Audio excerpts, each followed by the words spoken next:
Hi there. Today we're going to be playing The Beginner's Guide. It's a little game made by the creator of Stanley Parable, actually Doug's brother, if you know that content creator. Blew my mind when I figured that out.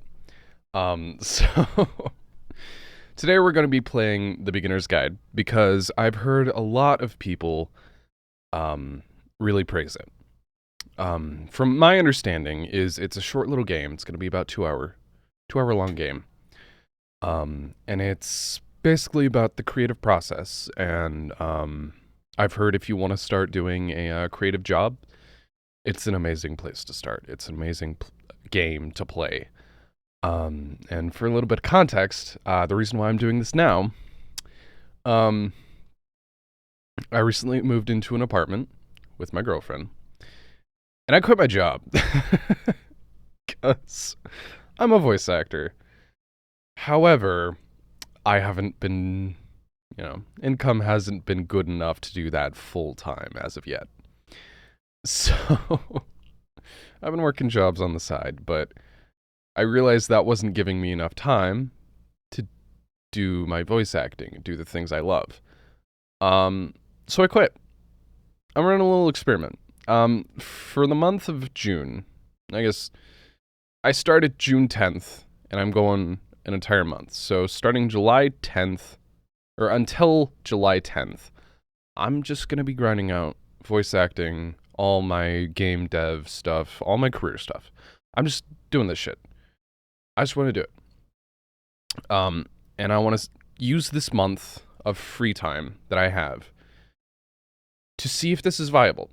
To just see if I can continue doing this and, I don't know, see if I don't have to work a stupid 9 to 5 again, if possible.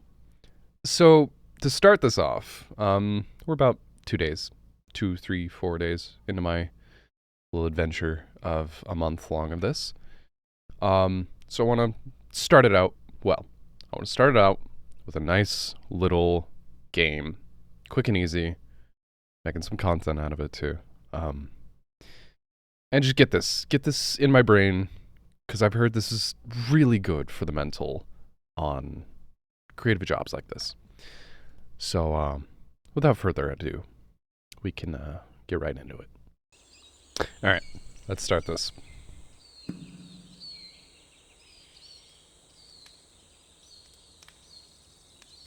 Audio sure is on.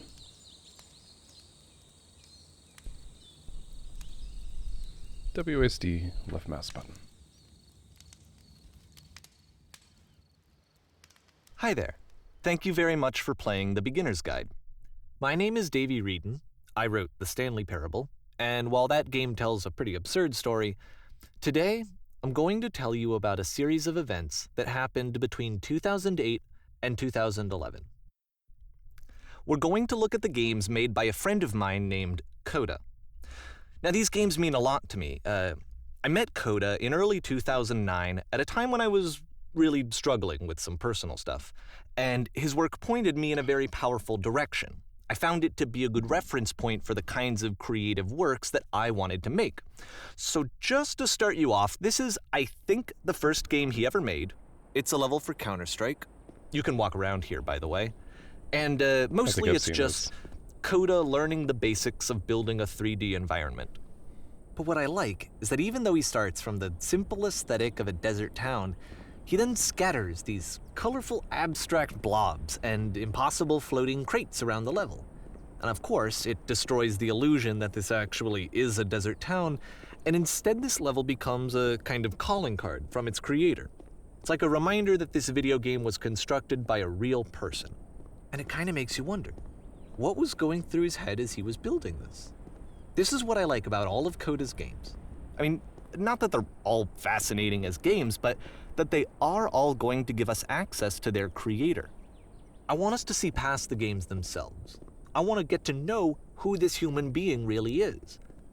And that's exactly what we're going to do here. So, it's 2008, Coda starts making these games, and he never releases any of them. He doesn't put them onto the internet, he just makes them, and then immediately abandons them, and they sit on his computer forever. And I think he really understood this image of himself as a recluse. At one point, he jokingly renamed his computer's recycling bin to Important Games Folder. So, this was just how he worked. He tended to crank them out one after the other without even really pausing to try to understand what he had just made, until suddenly one day, he just stopped. In 2011, that was it. He made his last game, and then he hasn't made another one since. And that's why I've taken this opportunity to gather all of his work together, is because I find his games powerful and interesting, and I'd like this collection to reach him, to maybe encourage him to start creating again. And if the people like you who play this also happen to find his work interesting, then I'm sure it'll just send that much stronger of a message of encouragement to Coda.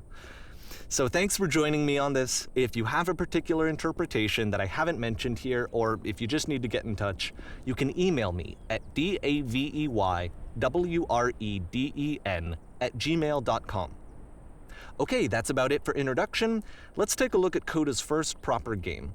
As each game is loading, I'll show you the date that it was completed. This first one was made in November 2008. November 2008, okay. Okay. Ooh. Oh, God. Jesus Christ. Carol! This game is called Escape from Whisper, and it's one of the more generic games you'll see from Coda. Very Halo-esque. Halo CE.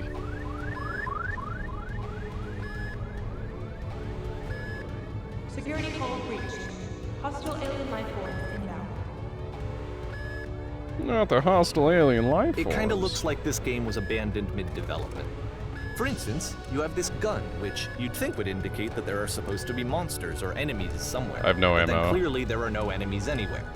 You can't even reload the gun when you run out of bullets. Yep, figure that But out. ultimately, we don't really know. Maybe Coda thought that actually it was complete the way that it is. And I think that we should talk about his games for what they are, rather than for what they're not. Enemy force neutralized. Begin shooting I don't have any ammo. What if a bad guy I love how you can comes? see the bottom of the universe from this room. It's really pretty skybox texture, actually.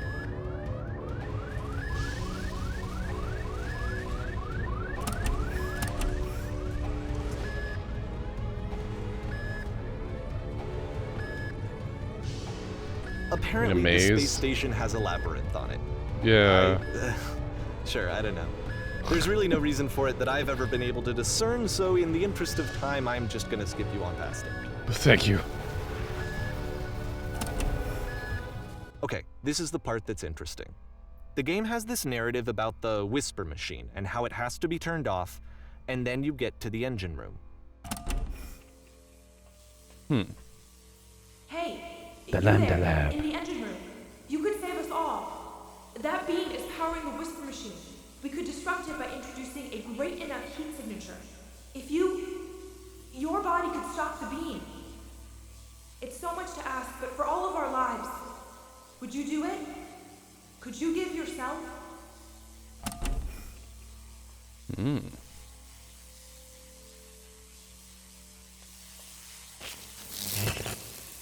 Let me pause here for a second.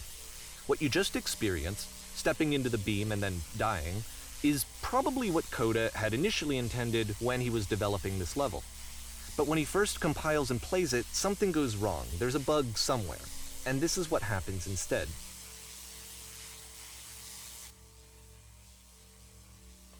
Just do it again. Oh. Oh. Oh. Oh. The beam causes you to start floating. And this is an important moment for him. Because yes, this is technically a glitch, but Coda identifies something human about it, like how small it makes you feel in the face of this larger chaotic system. Or this floating could be the afterlife, a peaceful place, juxtaposed against all of the hysteria that you've just had to traverse. I don't even know. I have no idea what he was thinking, but what's clear is that after making this, something lodges itself in his brain. He wants to do more of these really weird and experimental designs. So he stops work on this and moves on to a stream of tiny little games that go in all sorts of directions. Let's go ahead and take a look at the first game he made after leaving this one behind. Still in November. Okay. We'll play Gmod. Gmod horror map. Yep. In this Oh. game, you can Oh. only walk backwards. Oh no.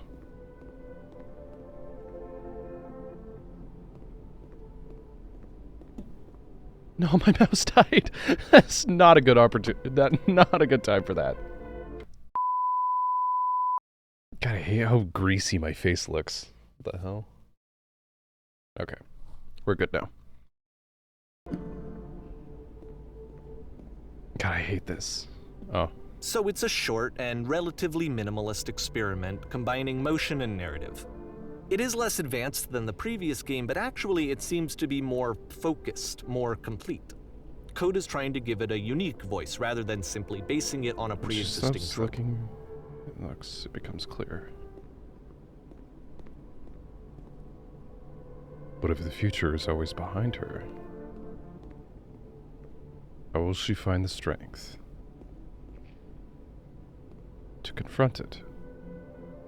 It's a short little thought, it says what it wants to say, and then it ends. Didn't need anything more than that. Which to me is why it works, because it Yeah. gets out quick. Okay, next one. Slenderman. Oh god, I hate this. You are now entering. I like ice physics. Why? I'm at gravel. Spooky Town. And that's it. Okay, the meaning of this game won't be clear just yet. Please be patient with me for a few more games, and I promise you'll see what makes it interesting. I don't see what's making it interesting yet. I'll be honest. Oftentimes, Coda would put bizarre titles like this one at the start of his games. Ooh. I wish I'd known him at the time that he was making these early games. He would really only talk to me about his work as he was making it.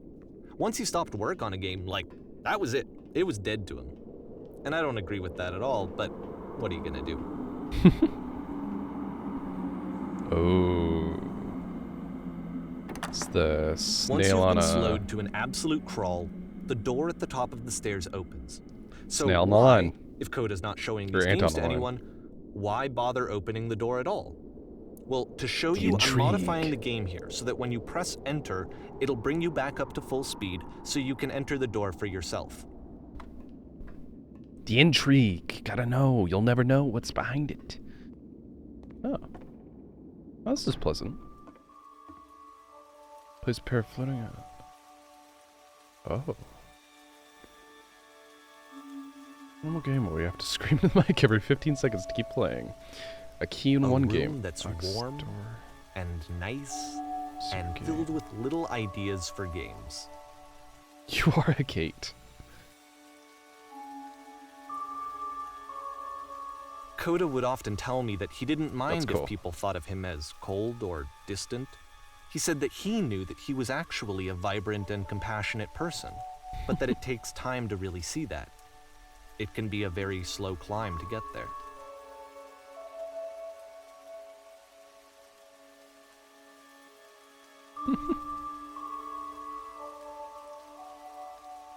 January 2009.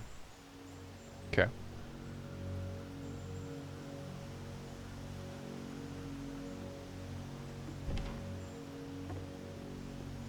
I wonder what engine these were all made in. This looks very Source-esque. Definitely a lot of inspiration from, like, Half-Life 1 and 2. At least, Well, that's this what I'm isn't new getting. for Coda. It's an actual puzzle. Go ahead and see if you can solve it. I hit E. Smoky room.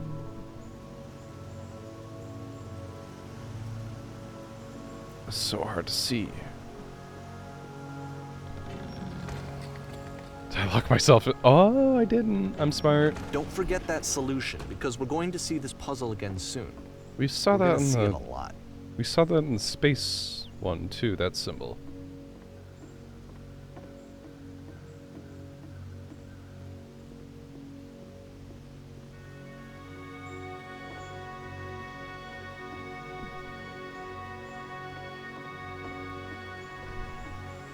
So that seems to be it, right? You walk down a corridor, you solve a puzzle, you get to the end. Simple enough. There's more than Alright, meets the eye. Now I'm going to modify the game again Damn so it. that when you press enter, it'll remove all of the walls from this room. Whoa. Holy shit. How about that? There was more to it than we had any way of knowing. I actually find it funny that this game comes after the Stairs game, since they essentially convey the opposite idea. So, in the Stairs game, a dull exterior concealed a rich interior. And then, in this level, a dull interior hides this fantastic outer world. Either way, I think that the point is the same, is that most of the time you don't get to know what you're missing, or even that you're missing anything. That's not your role as a player. So if your role here is not to understand, then what is it?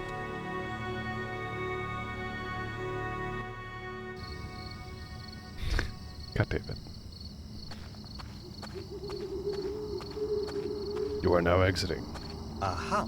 So this, combined with the entering game from earlier, tells us that Coda believes his games are connected somehow. It could even be that the Stairs game and the puzzle game are literally connected in between this and the entering game. There's a bigger picture that all of his games are meant to play a role in, some larger meaning that we won't be able to grasp until we've seen all of them. And once we have, we can step back and start to understand what exactly that bigger picture is. March, 2 months later. It's crazy how he got all of these files. The Great and Lovely Descent. That's that one building from Pokemon Black and White. That cafe Let's from talk about video game development for a forget the second. town. Every video game runs on what's called an engine, which determines what the game can and cannot do. So in other words, the engine is a set of tools for game development. Okay. Yep. I know that. To make all of these games, Coda is using an engine called Source. Figured. Like all engines, Source has certain things that it does well, and it has certain things that it does poorly. One of the things that it does very well is boxy linear corridors. That's why so many of Coda's games are set in these large, flat, empty rooms, is just because he's working with what the engine does well. The tools available to the creator shape what kinds of creative work they're going to end up making. You might consider paying attention to the architecture in Coda's games to notice how they seem to stem from an engine that's very good at producing linear, boxy corridors. Can I B-hop in this? If this is Source, can I B-hop in this game?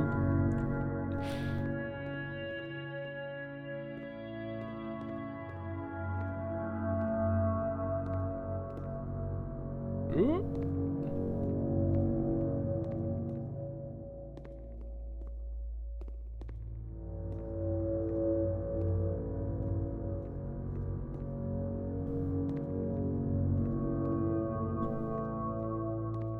Ooh, trippy.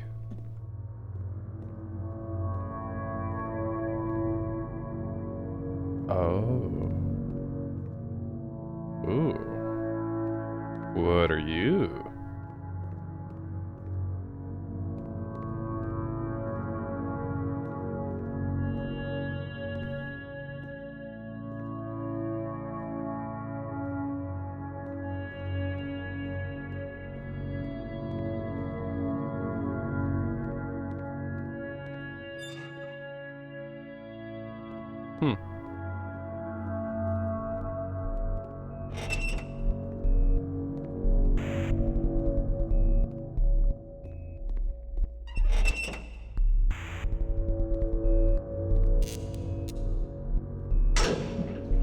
Oh.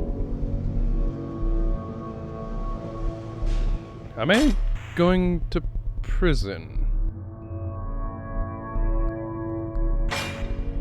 This prison, funny enough, in Coda's original design, the door stayed shut for a full hour before letting you go.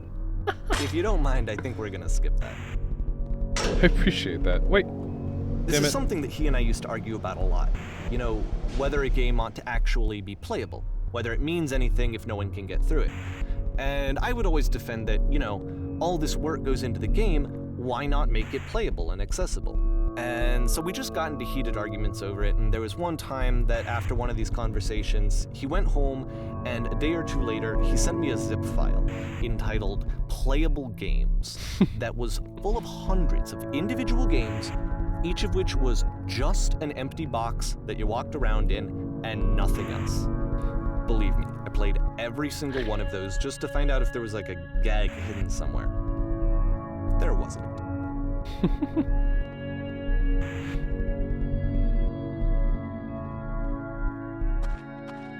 There's that symbol again. I hope we find out what that means. It's the puzzle again, with the exact same solution as the last time. Same interior, too.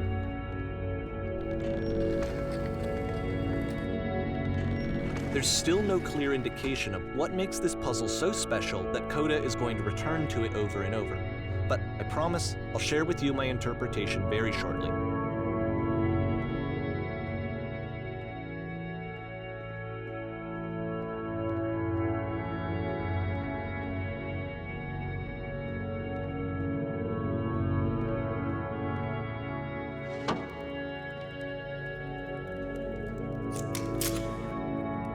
You there? Did you come Here, from above? Coda begins using a kind of dialogue was up there? system that he fashioned out of the engine's chat capabilities. Use the 1, 2, 3 Yeah, buttons there on your keyboard to respond. Yes, there were these floating colorful blocks. That's the world above. You've been there. Now this is important. Did you have to get through a puzzle with 2 doors and switches? I did. That was literally the last thing I did before coming here. Again, perfect. Now please, tell us how you solved it. Tell us the solution. Tell us how to get to the other side.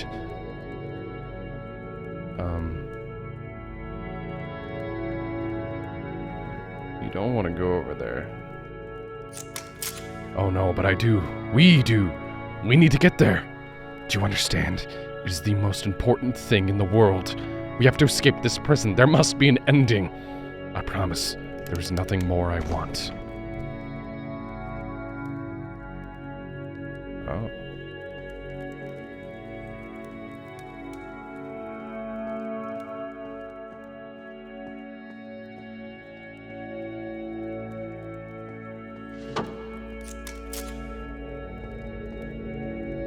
Did you get here?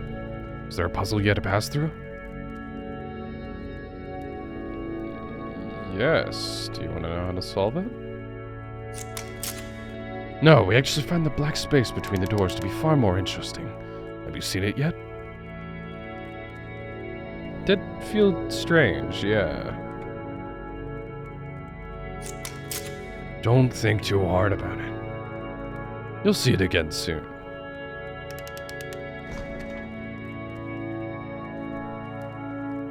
Fireplace.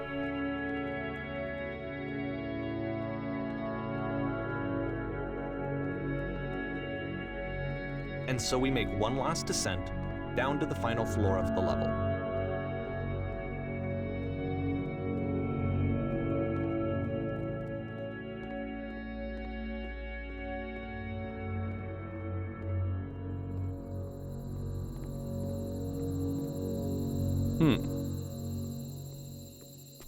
It's a lamppost. A lamppost. Okay, I can't tell you quite why, but for some reason, Coda fixates on this lamppost. It's going to appear at the end of every single one of his games from here on out. I'll tell you what I think. I think that up to this point, he's been making really strange and abstract games with no clear purpose, and maybe you can only float around in that headspace for so long. Because now he wants something to hold on to. He wants a reference point. He wants the work to be leading to something. He wants a destination, which is what this lamppost is. It's a destination. We're going to see it in the work as well. His games are just going to become a lot more cohesive, a lot more fully developed, with more of a clear idea behind them. Okay. And as we go, that idea will get clearer and clearer and clearer.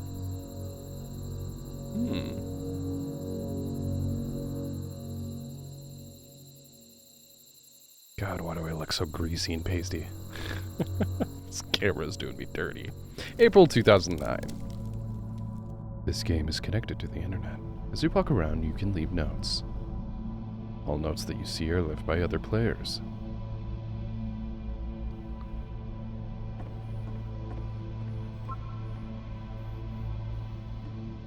Nice room. Not. So first off, I'm sure you can deduce this, but You beat this this game is game. not connected to the internet.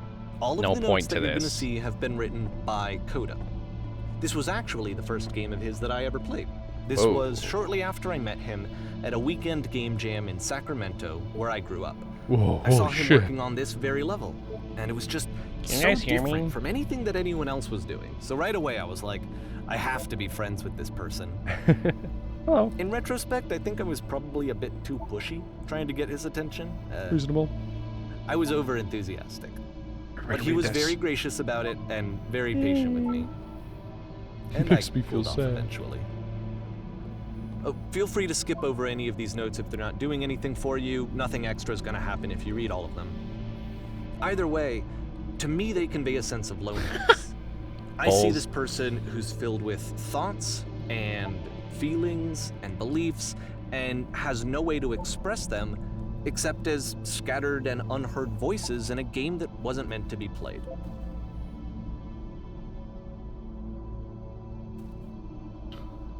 But it's ironic, isn't it, that in playing this game and seeing how alone Coda often felt, that we get to know him better and actually kind of connect with him. And I have to be honest with you, this idea is really seductive to me. That I could just play someone's game and see the voices in their head and get to know them better and have to do less of the messy in-person socializing. I could just get to know you through your work. I think this is why I always liked Coda's games so much, is because it felt like they let me have that connection. I felt as though he was inviting me personally into his world. And then I feel less lonely too. Boring. This is really interesting.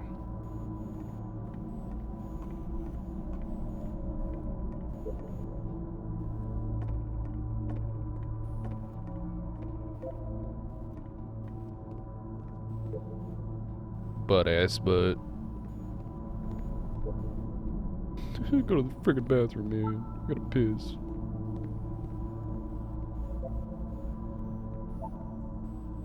Don't listen to that guy. Fake wall.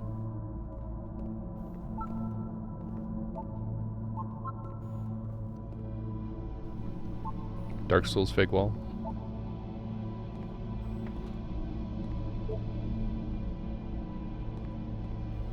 Whoa.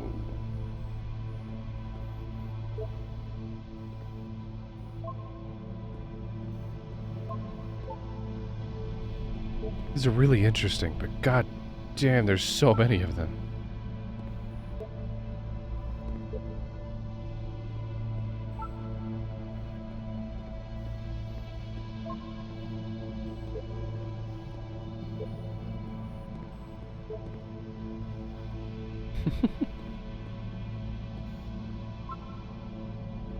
Okay. Whoa.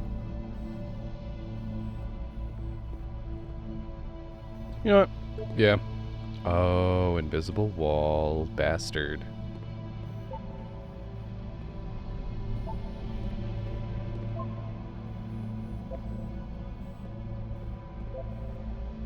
Very good game.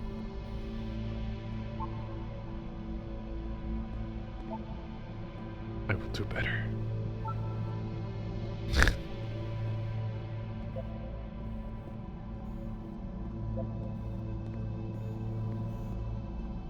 It definitely does convey, like weirdly giving off like an inner dialogue.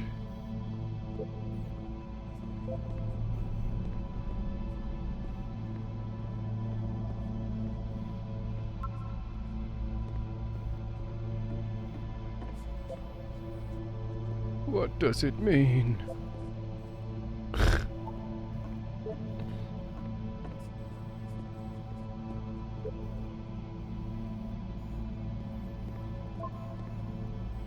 Devil Tower Star. What, tarots?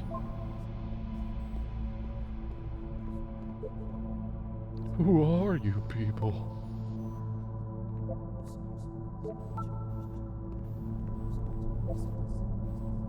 Cabbage shapes our nation.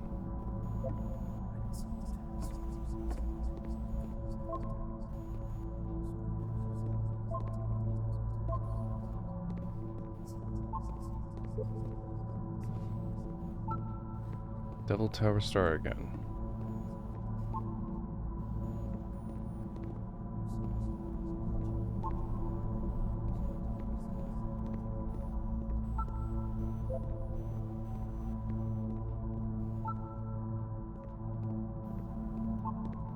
This is so intriguing. It's like how Dark Souls. At the end of this level, we're going to see the puzzle again. And here, I'll tell you what I think the puzzle means. Each of these games represents an idea that was on Coda's mind at the time that he was making it. And the puzzle is a way of closing the door on a previous chapter of his life before moving on to the next one.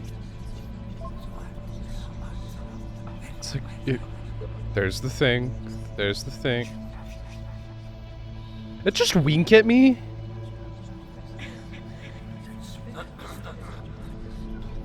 Okay, yeah, it feels like Dark Souls messages, where it's just like such an interesting dig into people's psyche. After exploring a theme that, he might find difficult, Coda can then place this puzzle that he knows has a reliable solution, he understands exactly how it works, and so it gives him a simple mechanism for moving on.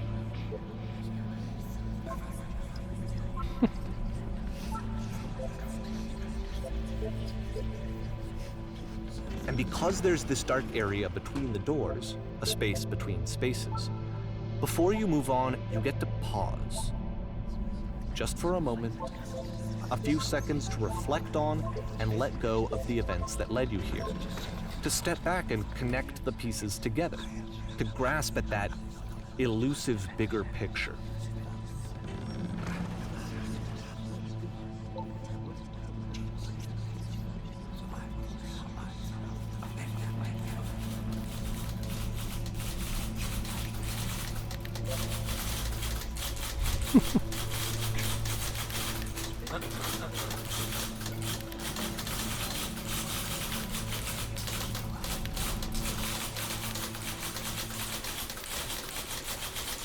Are you there? Please say something. It can be anything. I just need you to say something. Talk to me, please. I have so much difficulty talking. Speak. Speak. Speak. May through June 2009. Porn stars tied to. Tough. It's gonna kind of just spin its own wheels for a few minutes. Hang with it. Okay, we got a well.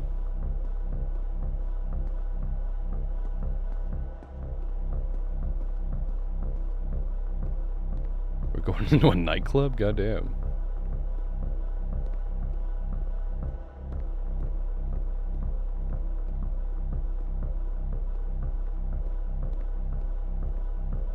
Wow, wow, wow, wow, wow, wow, wow, wow. Oh, we're in the well. This is it. The whole game. And there's nothing that's particularly interesting about it. You just walk to the end of a hallway. Except, for some reason, Coda gets really fixated on this prison that has all of this modern furniture. Oh. And I don't know why, but he decides he needs to revisit this prison. He's gonna start over, use the same assets, turn it into something else. Okay, cool. Here's version 2.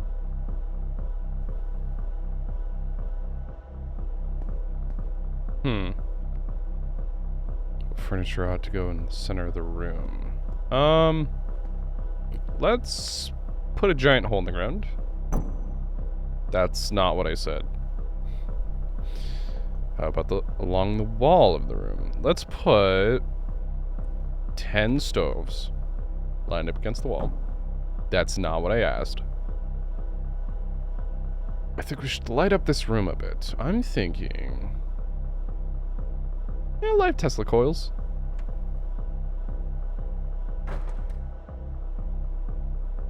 Not exactly.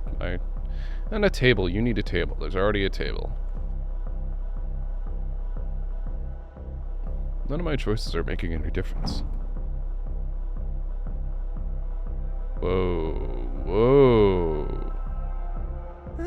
There's a bit more to this one, but still, it's not really communicating anything. It's kind of just weird for weirdness' sake. Huh. So, okay, he throws it out and starts over. This time he comes at the prison idea from a different direction. Hello, please walk forward. No, okay. This guide will enable you to escape any prison environment. Follow the instructions carefully. Take care about that you remember each step. First, click on this table. Good. Now go over to the photo frame and click it to turn it slightly. Now turn on the floor lamp in this room off, then turn it back on. Now go to the left side sofa, move it over a bit. Finally, touch the shelves.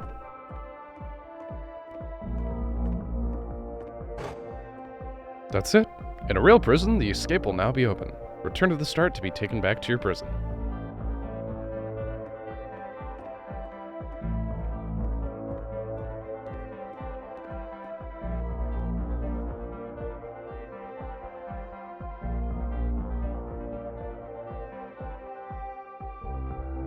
And of course, now the table is gone and you can't begin the chain of events to escape.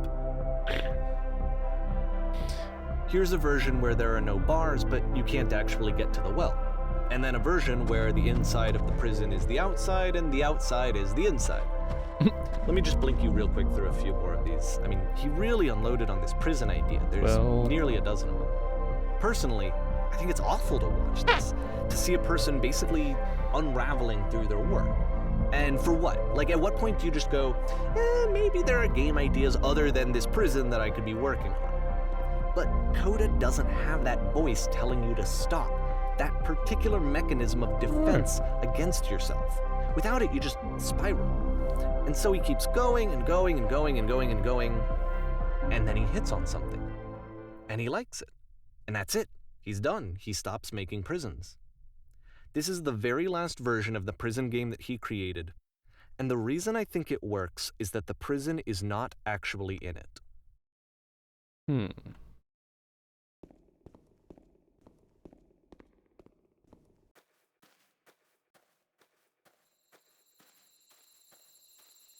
The lamppost.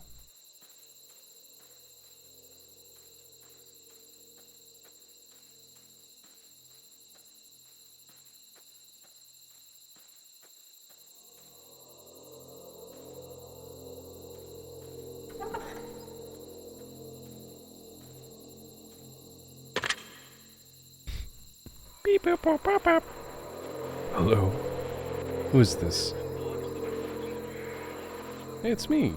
I'm you from after you escaped the prison. You hear me? So you were trapped in this prison too? It's a conversation.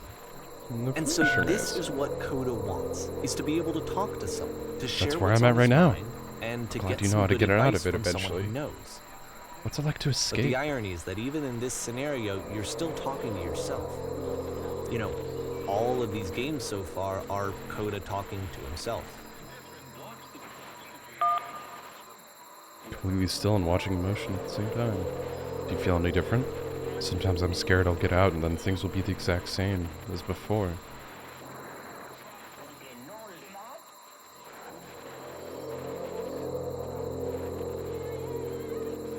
Does change. Oh, good. That's nice to hear. That makes me feel really happy.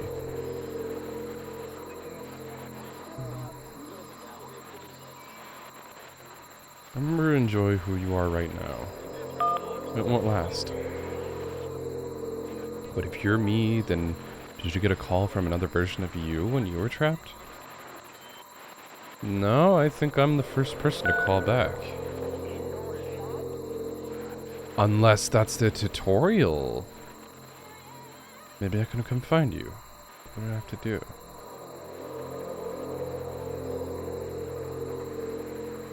Tell me how you feel. How you feeling, man? What? That will free me? How's that work? Just tell me how you feel, man. Doing good. Okay, I feel afraid that nothing will ever change. Go on.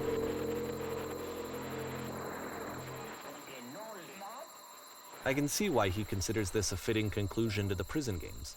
After all of the obsession and frustration, just to be told by someone you can trust that things are going to be okay. Wouldn't that be nice? It would. We're in August now. So what would it look like if Coda wanted to make a game about talking to someone other than himself?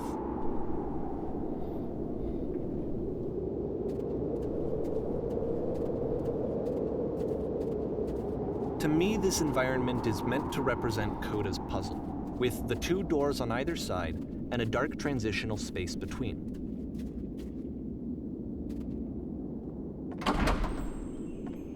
God damn it, who spilled on the goddamn coffee table? God, fucking get a paper towel.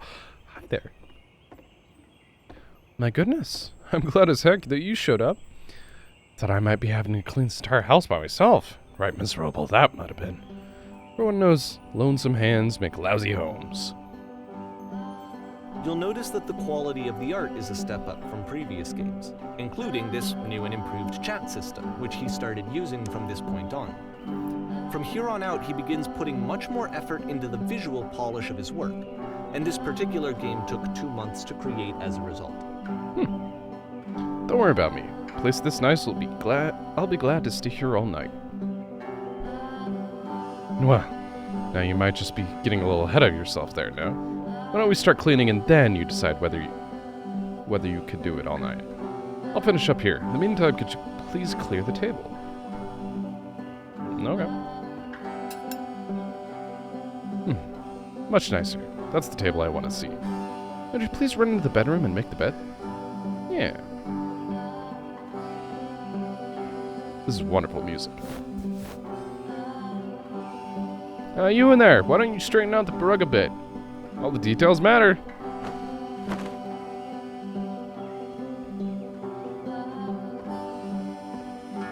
Long time since I've seen a house this messy. This line of work, you let go of those judgments pretty fast. May not be your apartment, but something in your life needs straightening up. Think you've got nothing else that needs cleaning? Be careful, because that means it's everything. At any rate, my place is just to see a bit of peace brought here. Speaking of which, the pillows on this couch are a wreck. Would you like to come out and straighten them up?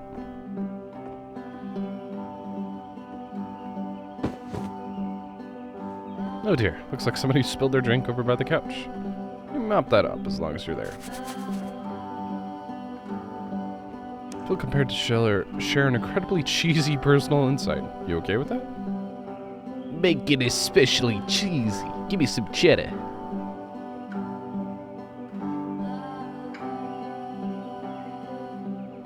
No. No, I was stupid. I'm sorry. Never mind. Hey, those dishes need to be washed. Why don't you come do that? Last I checked, the tub needs a cleaning. How about you scrub it down best you can? No need to be perfect. We're all just human.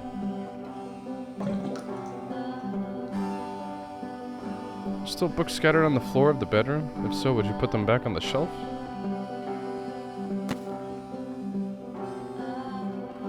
Perfect. Now then, how about you come and clear those dishes off After the intense table? set of prison games, this house cleaning level almost feels like cleansing. It's the moment after a particularly difficult or traumatic experience where you just need to let it sit and digest inside of you, and eventually cohere into something meaningful. So it owns you. So why don't we be with the task at hand and leave the furniture chores to future you? Present you wants to smooth out I the know that rug in the Coda really bedroom, liked believe it this or game. not. Trust me on this Of all one. of his work, actually, this was the only one that he called me up to ask me to come over and look at it. This was during a period of a few months where he was like grossly happy dirty. all the time. Just walked around with a constant smile on his face. The other when I said I had a really cheesy thought. I was going to say that it occurs to me that one's house is a lot like one's soul. You take care of it, and it takes care of you. Don't know why I feel so weird about saying that. There's a bit of truth in that, though. Pretty true. Anyway. So, housekeeping. Let's keep doing this. Books, would you please clean up the books? Thanks.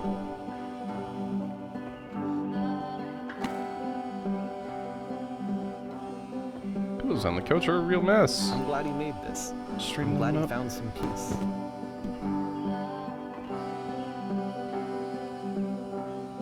Question. But, Do you enjoy of course, it can't last. Oh. The music stops, your companion is gone, it's time to leave. The door at the top of the hill is now open as well. Again, you can't stay in the dark space for too long. You just can't. You have to keep moving. It's how you stay alive.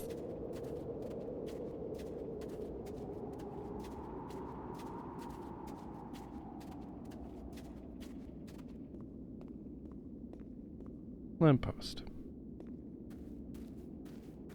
Which is the whole point of the puzzle doors, right? That sooner or later you have to pick up and move. I really thought that was the point of it. September. Items you This love one and gets a members bit only goofy. prices. Why'd you come here today? Was it to improve your life? Was it to get a better job? Was it to make your relationships more meaningful? No.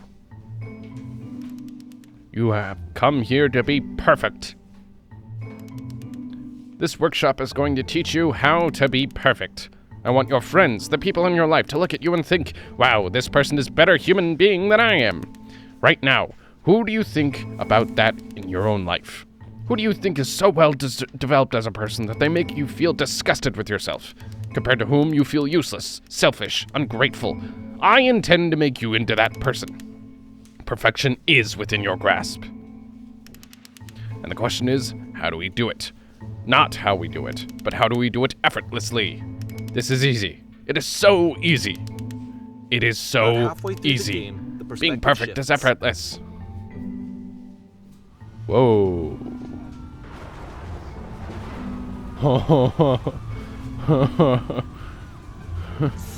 And you play as the teacher. And suddenly, you discover that your teacher is just as bigoted and afraid as you are. Oh, and also you can move around the classroom now. Being alone must be awful. Oh. You're torturing yourself. Trying to find the right solutions for your life. You're not doing it right. Seek out only one thing. What is the easiest, simplest fast forward?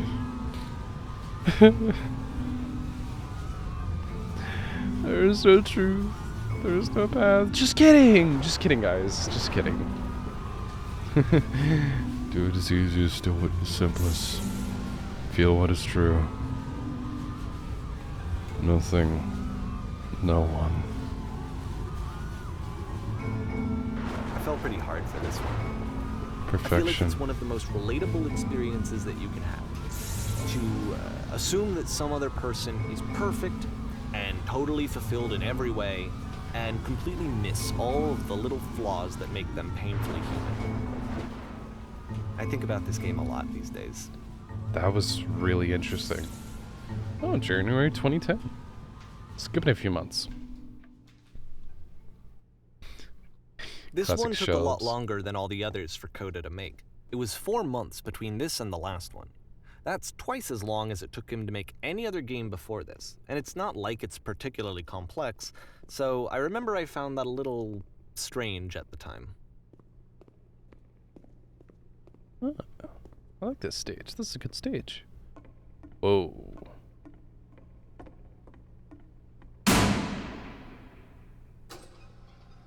It does sound like lights coming on. This sounds like a gun. Places, please. In this scene, you will be playing as me. We are gathering of professionals. First, you'll start out by leaning against this wall. What's up? Good, stay right there. The woman across the room, in this chair, a professional photographer of animals. It's your dream to photograph animals professionally. This is your one chance to learn something from her, to gain something, to succeed. Go on, say something to her. Hey babe. Hello? That's it? That's not a conversation. You actually need to converse with her. Be a human being. Do it again. You're all my hopes and dreams. No, that's not what I said to her at all. You're completely missing the tone of the conversation. I was reserved, but I knew what I wanted. I was confident. For some reason, I was just... it was just that one moment, but I was confident. Maybe it's that you need a better feel for the setting. There were a lot of people around us. I'll give you some props to work with. These cones will bounce when you touch them, and will represent the people nearby. Now talk to her again. Boom.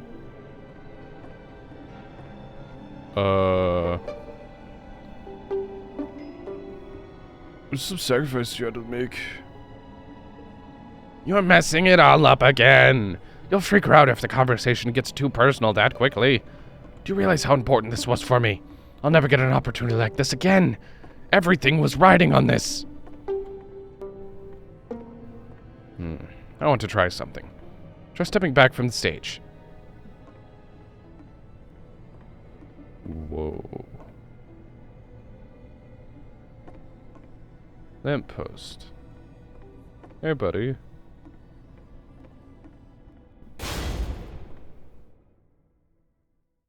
Kind of scared me, I'm not gonna lie. You are now in jail. Yes, it's working. The game ends This with is what I like. premonition of what's going to happen next in Coda's life. The solution, social anxiety, to fears of Perfect. having Wonderful. to perform and having is to wonderful. chase success. The answer for Coda is to withdraw, to hide himself away. Which is what leads to scenarios like the stairs that slowed you down several games ago, where it just becomes harder and harder to access Coda's inner landscape because he keeps retreating. He just keeps backing away from possible connections to anyone other than himself. And to be honest, I didn't consider it very healthy when I first played this game. You know, it looked to me like he was trying to justify the idea of just disconnecting yourself from the world. And that wasn't what I wanted for him or for his games. Because I feel like a lot of his games are inviting me to connect with this person, to bring him closer. But what can you do? After this, Coda went off and took another 5 months to make a new game. Oh, wow.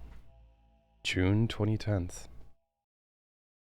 Mobius tip. To play this game properly, you must keep your eyes closed. Okay. I don't know what I'm doing. What is... Okay. What's going on? Help, I'm blind!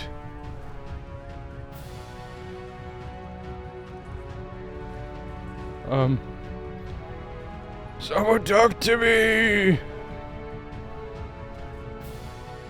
SS Whisper. Oh.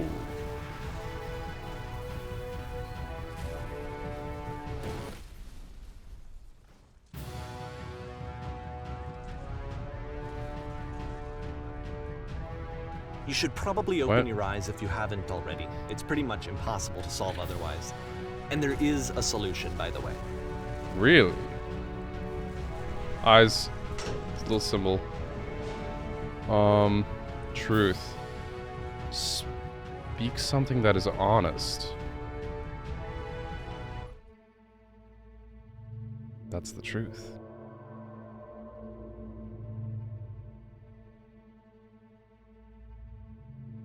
Like I said, I was getting concerned. First off, he's never been this explicit in his work about exactly what he's thinking. So where's that coming from? But then even weirder, his work has potentially stopped being an outlet for him. Not like he's having trouble iterating on ideas, but he literally just can't think of new ideas anymore. And in person, he was being a lot more distant than usual. Like, you know how sometimes a person will just deflect anything that you say in order to keep themselves disconnected all the time? It was that kind of thing. Here was the point in my relationship with Coda where I really started to wonder if he needed my help in some way. His games are going to get more desperate from here on out. After this game, it's almost 6 months before he finishes something new. Oh, wow. December 2010.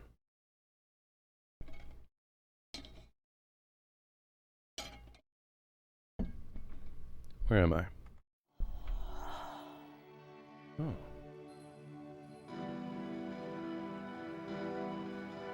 Hello? Is anyone there?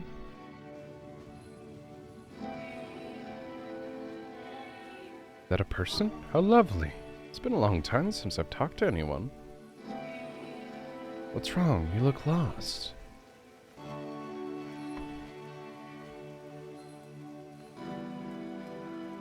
I try and create, I feel empty.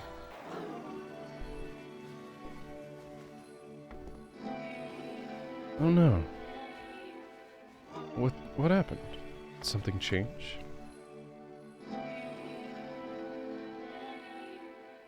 There was a machine that kept me going, and it stopped.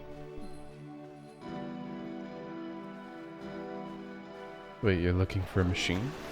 I think I know where it is. It isn't fair. It isn't far.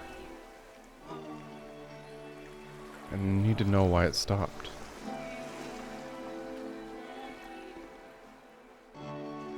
I can take you to it, but there's a problem. Featured Coda talking Guided by a explicitly difficult about his puzzle. creative frustrations, this one turns it up to 11. Now, put yourself in my shoes playing this. Deal. Here's a friend whose work is exhibiting signs of struggle, frustration, anxiety, depression, even. And yet, still, he keeps making games. He keeps throwing himself into the grinder even when he clearly doesn't have the energy for it anymore. Why? What is it for? Damn. Perfect. Come along, I'll show it to you. Because from my perspective at the time and just what I knew of him, this was a result of how isolated he was. He Here's was the puzzle. in his own little bubble, What do you just sitting think? at his computer all day, not really showing these games to anyone, Saw this not puzzle releasing before. them onto the internet, and so he didn't have anyone outside of himself to connect with. He had no outlet to ground the door. himself on.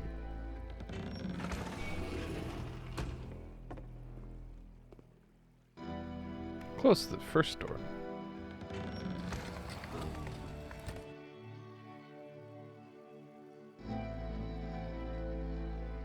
Let's press the switch here.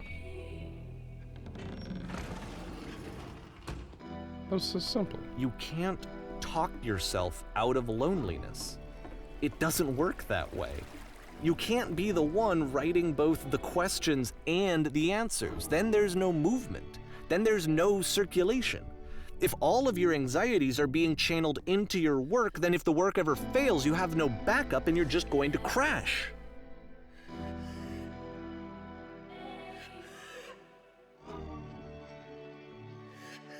Trust me, you'll see.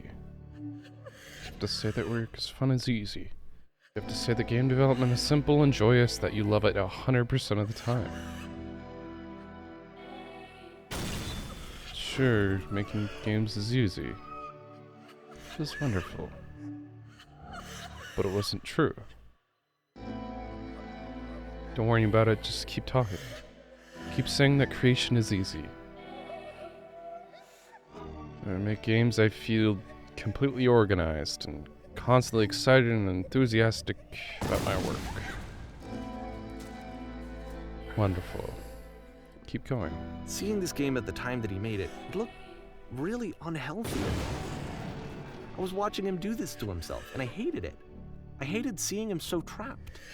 It's like, video games are not worth this amount of suffering.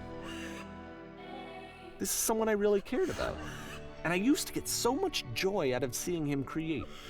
For him to suddenly become angry and frustrated like this, it was the worst thing for me. I don't know. This is what I felt at the time. I don't know how else to explain it.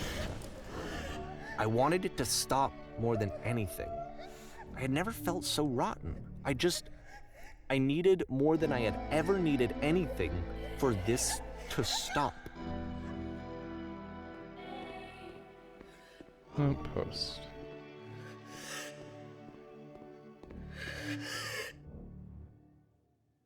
But it didn't stop. After finishing this one, Coda takes another 7 months and comes up with a new game. May 2011. The Machine. Hey, guard. Ma'am, glad to see you arrived safely. We captured the machine. It's waiting for you now. We can begin the interrogation whenever you like. I tend to be brutal. Very good. Just be warned that somebody called the press, so we might have to have a bit of attention on this one. Also, one more thing you should know about the machine. It calls itself Coda.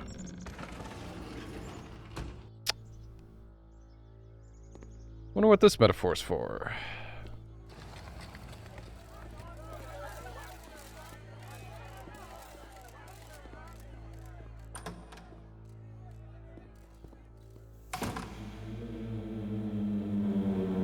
And of course, it's the Stopped. machine.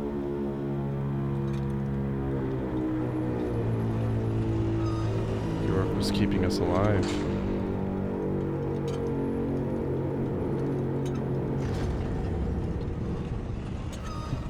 Those people out there, can you imagine what pain you've put them through?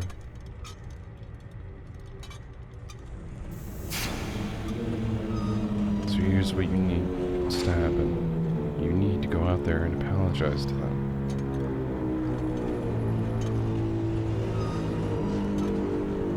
I've seen the thing you fear.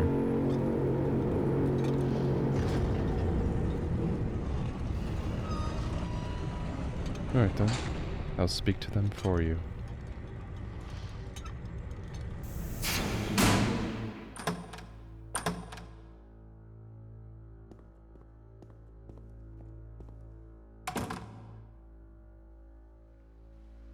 My followers. It falls on me to deliver bad news.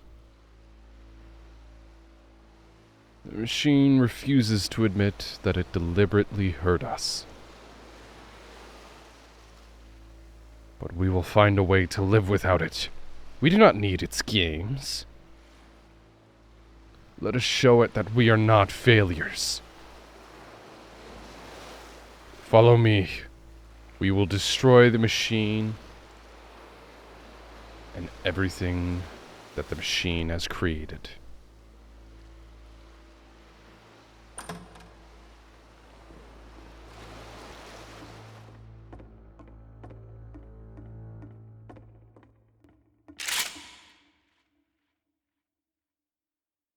Huh.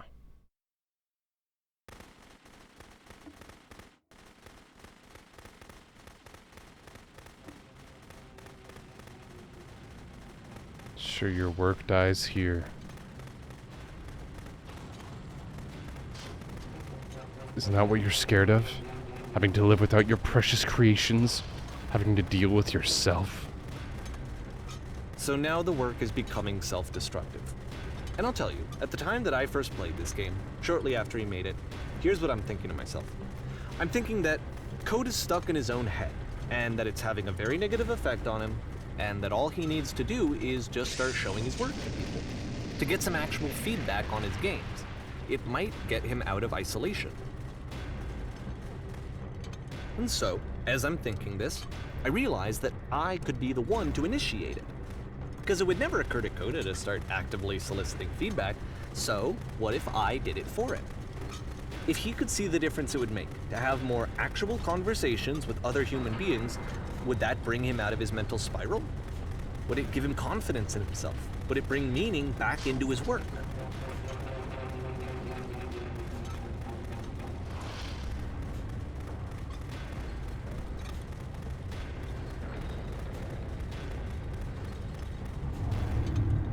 Whoa. So I started showing Coda's work to people. I took this one, and the islands which you just played, the theater, the notes, the house cleaning game, and some of the prison escape games.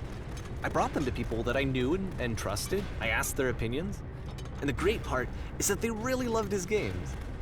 You know, the point of it all was just to give him some external reference point, but they genuinely loved his work. There was nothing for him to be afraid of. But it's not that simple.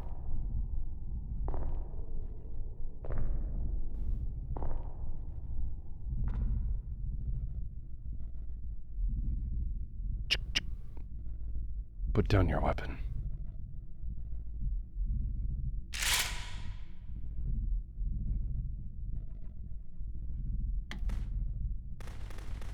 Can you see why I felt like this was the right thing to do? Because it's the thing that I always feel like I need, to be told that my work is good, that I am good. When someone really connects with a thing that I've made, when they see themselves purely in my work, there's nothing that feels better. I completely get that. I got to give that very same feeling to my friend. I did something... I really felt like I'd done something good, like I was a good person. I felt like there was a friend who was in trouble and was unhappy and maybe didn't like themselves, and I could fix it. If I could give him this gift, maybe I could fix the problem. When they told me how much they enjoyed his games, it was the best feeling. It was the absolute best feeling. It made me feel so happy.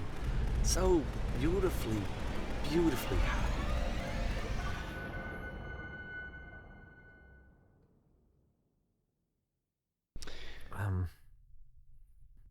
So anyway, Coda finishes this game, and then really he just kind of takes off for a while. So this is June of 2011, and I didn't hear anything from him for several weeks, I guess. And so out of nowhere, one day I get an email, and it's got a private link to a new game of Coda's. This one is called The Tower, and to my knowledge, it's the last game that Coda ever made. So let's take a look.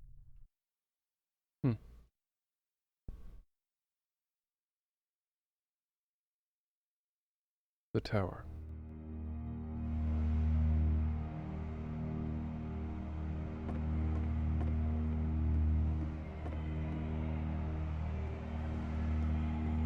And this is where I have trouble saying anything meaningful about Coda's work. Because more than anything else, the tower just feels distant. It feels like it's trying to distance itself from the world. It's a very cold game.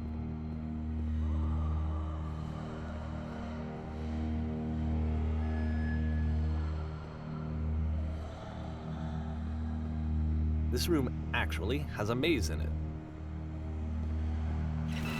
Oh, shit.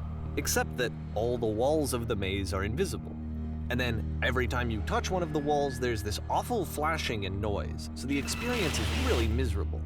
The game goes beyond not being meant to be played, it actually seems to despise the player for trying to play it at all. But I do want to show you the rest of the levels, so when you're ready to continue, press enter and I'll put a bridge over the maze.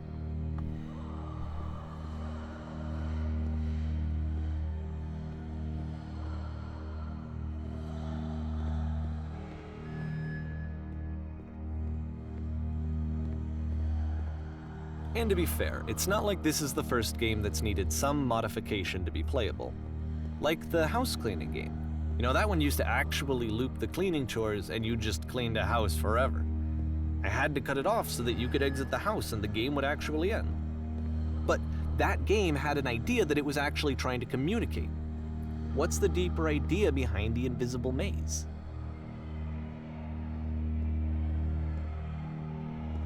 The only way past this challenge is to randomly guess the 6-digit code. Like the invisible maze, it's frustrating to me, because it's the opposite of everything else that Coda has made. It doesn't encourage thought or engagement. It doesn't ask anything of me, except a lot of my time. If I could have reached him during this time, then maybe I could have asked him, but I couldn't. I still don't really understand why this is here. I'll put the code on the ground for you here, though, so that we can move on. 1 5 1, 6, 1, 7.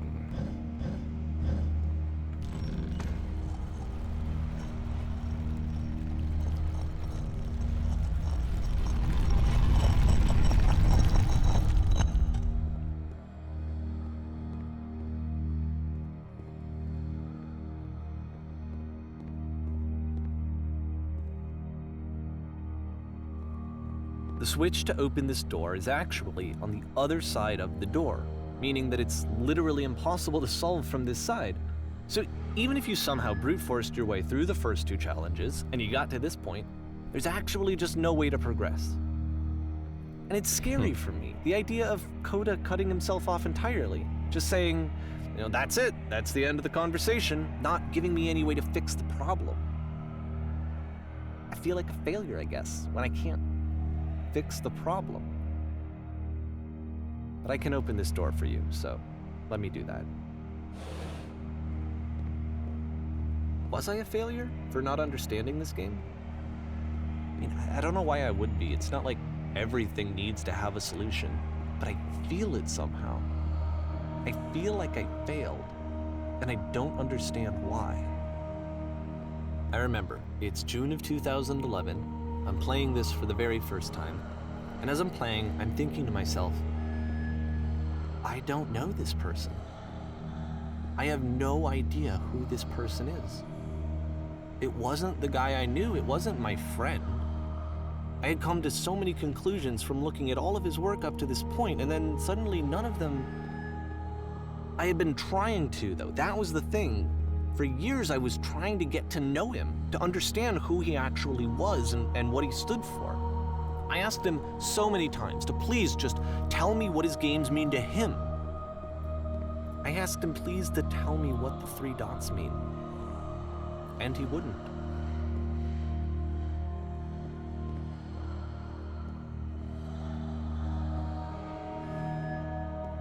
I just felt so strongly that if I could have connected with him, that if I could have somehow made his work my own, that I would finally be once and for all happy. It was that I needed to see myself in someone else. I needed to be someone other than me. But he stopped and left, and it felt somehow like I had failed.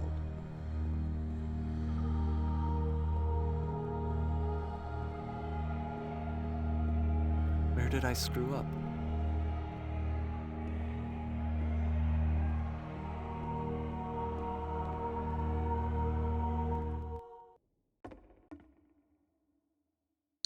Dear Davy. I'm the reason that you stopped making games, aren't I? It's because of what I did. Oh. I poisoned it for you. Thank you for your interest in my games. I need to ask you not to speak to me anymore.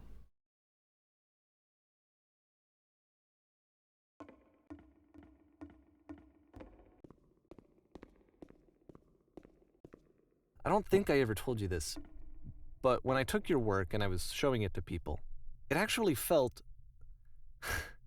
it felt as though I were responsible for something important and valuable. I wonder at times whether you think I'm making these games for you.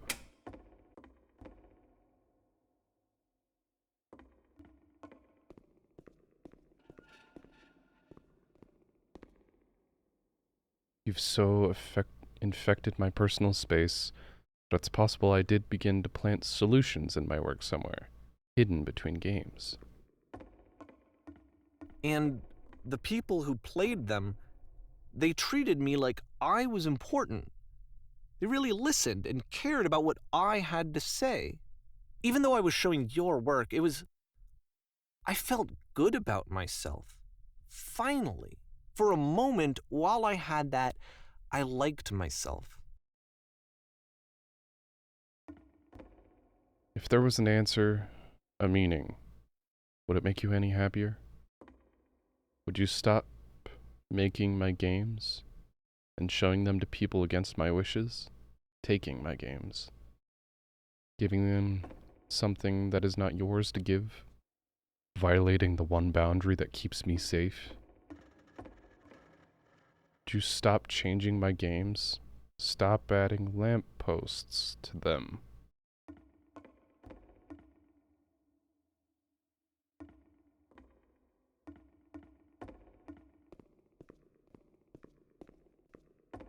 And then you stopped, and I didn't have anything left to show people. I just had to be with myself. And as soon as that happened, there was no feeling at all.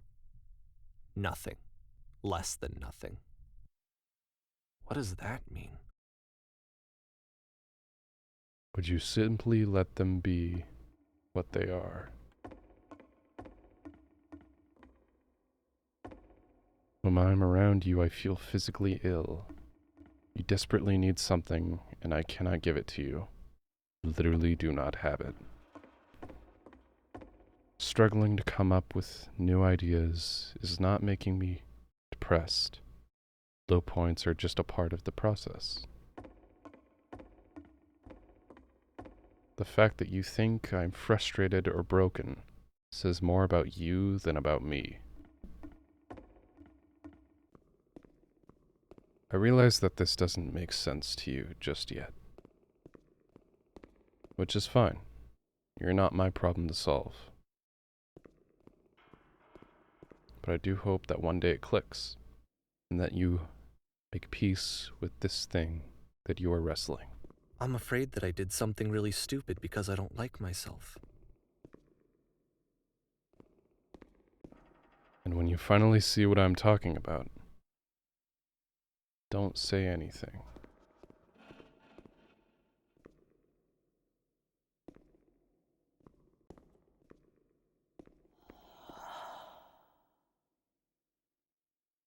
That's why I'm releasing this collection of your work, is because I haven't been able to find any other way to reach you. I've tried everything.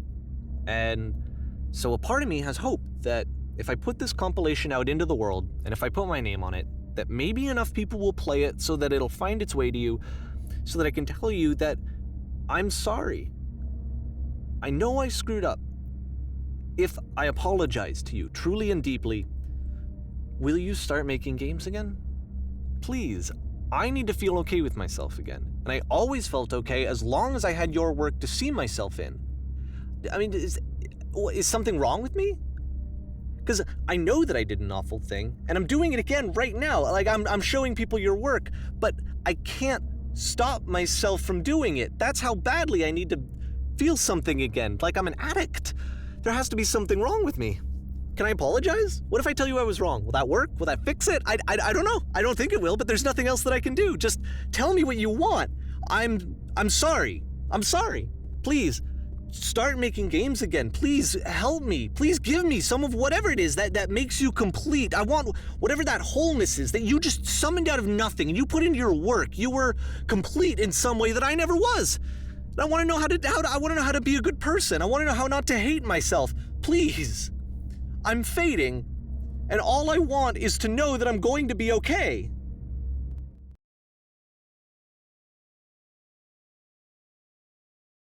Wow.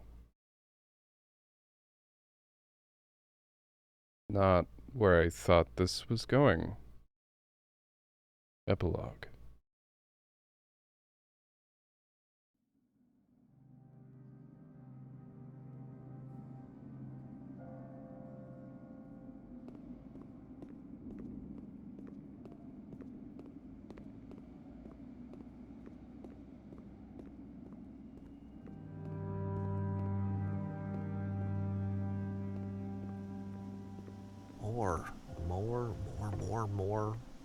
More love, more praise, more people telling me that I'm good. Always more. It's like a disease.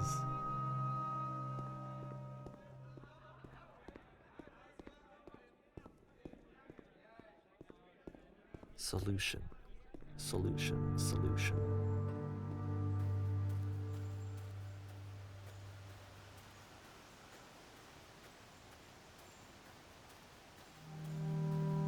I guess if someone had told me ahead of time that he just really enjoyed making prison games, maybe I wouldn't have thought he was so desperate. I wouldn't have told so many people that he was depressed. Maybe he just likes making prisons.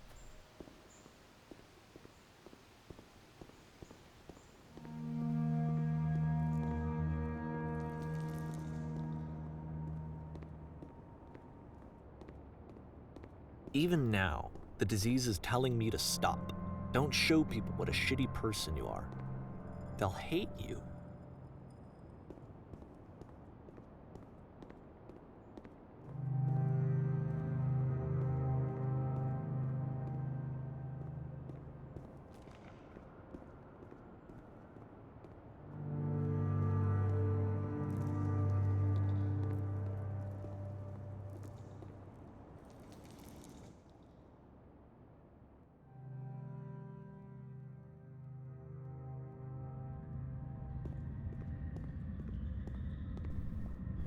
Oh, this got dark fast.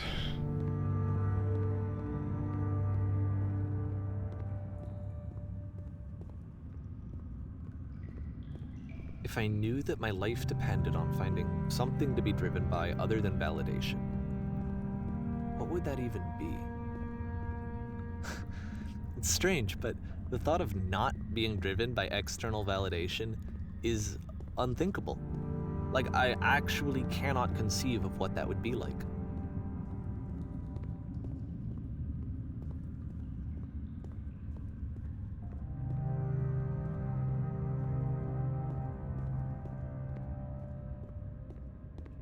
Oh. What now?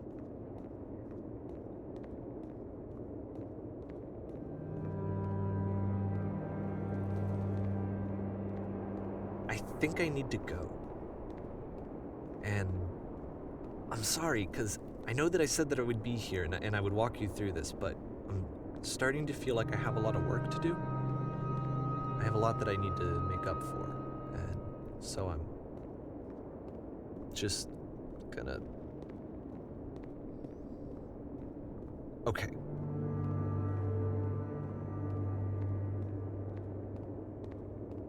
Okay.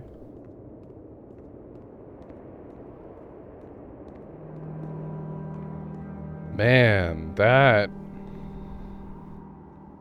got really real really fast. You know, I kind of don't blame him in a way. I kind of don't. Like, I kind of... In a way, I have the same problem. In the way that, like, I see somebody having a problem, and my first instinct is to fix it. And I know in the case of Coda, there actually wasn't a problem, allegedly. But just,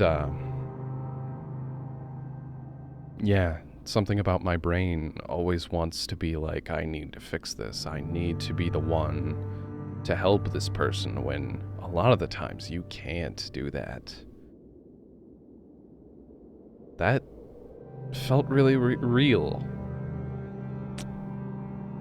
And I do have a lot of self-doubt when it comes to creative projects like this. Like voice acting and game development and music stuff. I do have a constant need to please people, or else it feels like my stuff isn't valid in a way. Like, I'm full of constantly full of self-doubt when it comes to creative works. And having other people, you know, validate that it's a good thing that I made is so important.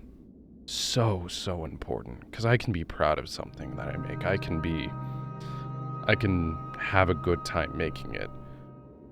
But at the same time, in the back of my brain, there's this little seed of doubt that is just like, is that good enough?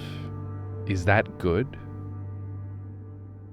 Did you actually make something good? that people enjoy?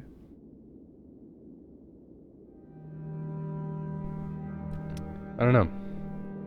Something I try and work on. Just being proud of what I make. But yeah, that a little too relatable, unfortunately. A little too relatable with Davy's situation here.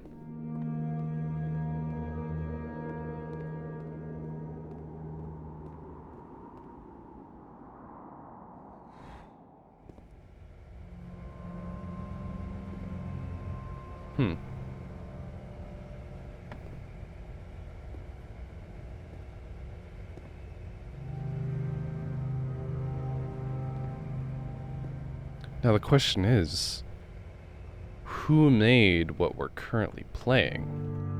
Did Davy make what we're currently playing? Because it doesn't make sense if Coda did. Unless this is a secret project that Coda did, but it makes a lot more sense that Davy would have been the one to craft this.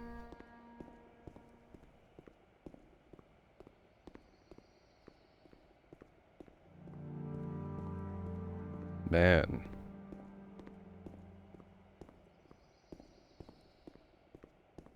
That's crazy. How your brain can spin a narrative that just is not true.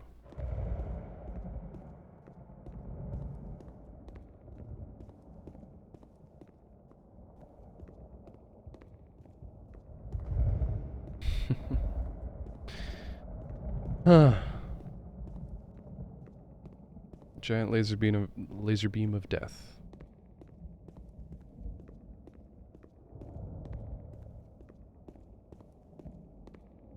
Wasn't this symbolic?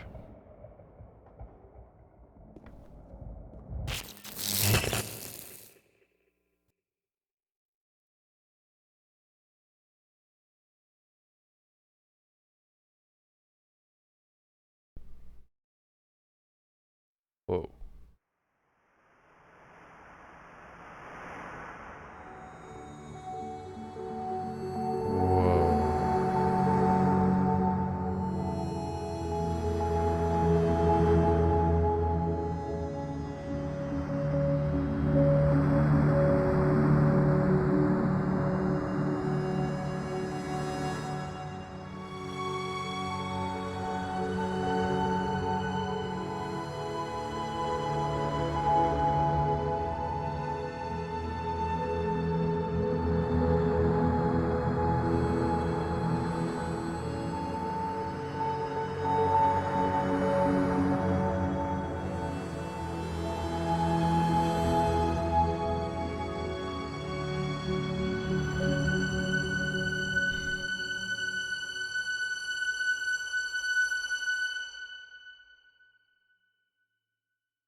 Turn back.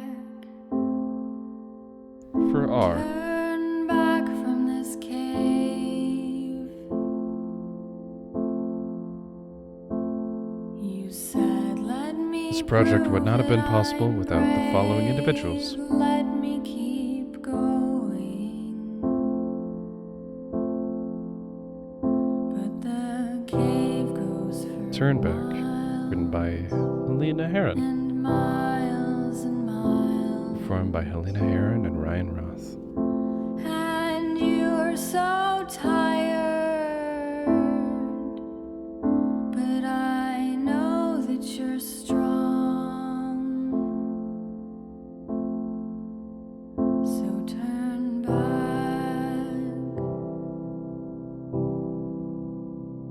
turn back.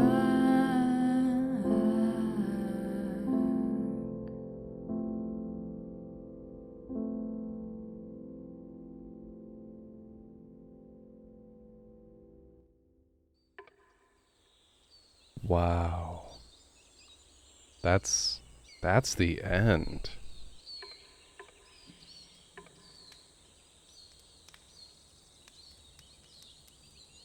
Wow. That was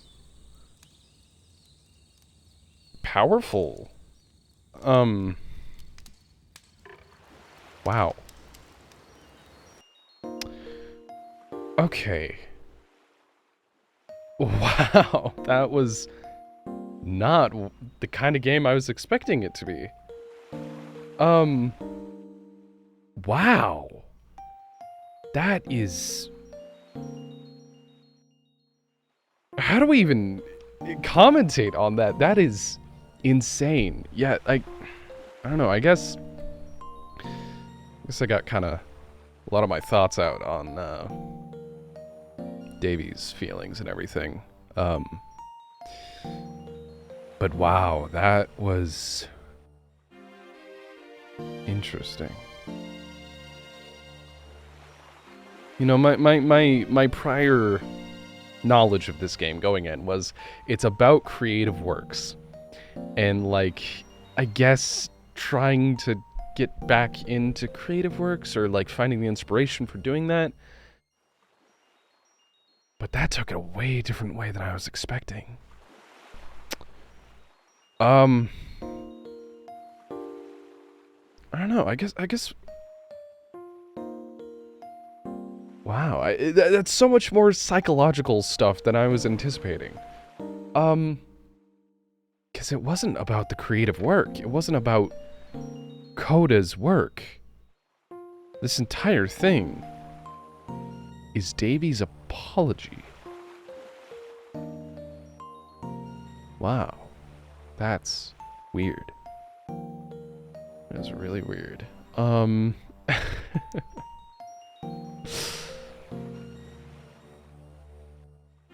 Huh. Well, I guess that's the beginner's guide. I don't know what else to say about that. That was so interesting. It's definitely interesting looking at all of Coda's works, even though, you know, we were given a narrative drawn by Davy.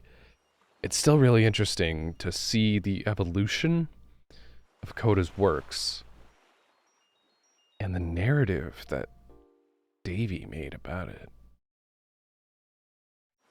So interesting. So interesting. I did not anticipate ending the game with kind of a distaste for Davy and what he did. Like, I mean, obviously, like, this is kind of like his cry for help.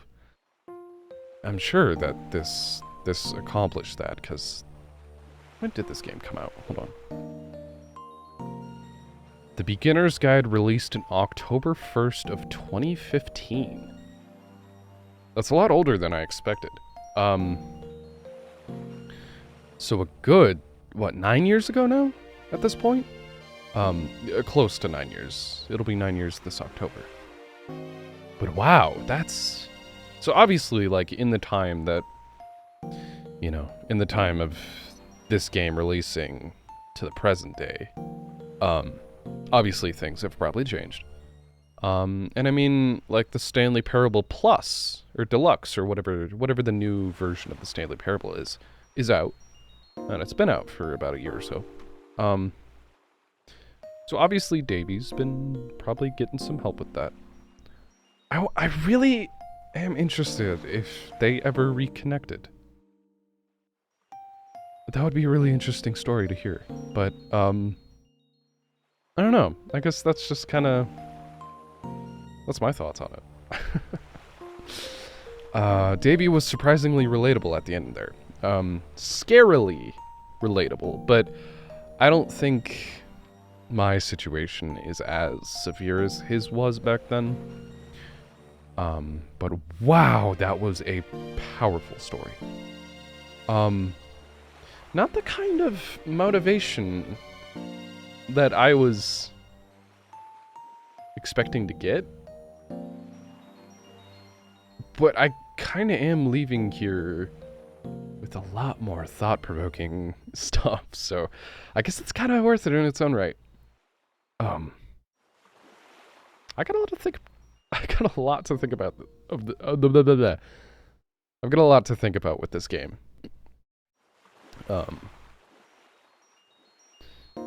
Wow, what an impactful game for all the wrong reasons. Well, all the reasons that I was not expecting. So different. Okay. Well, hope you enjoyed the journey of going through this and hearing my thoughts on it, because that was really interesting, really thought-provoking. But thank you for watching, if you did stick around this long. I really appreciate it. And I guess all I can say at this point is, goodbye.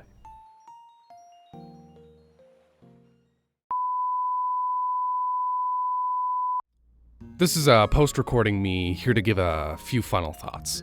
So, I honestly can't tell, looking back through the footage and everything, I can't tell if this whole thing is supposed to be a character going through a story, or if this is actually how Davey felt and, you know, his actual feelings going through making the game.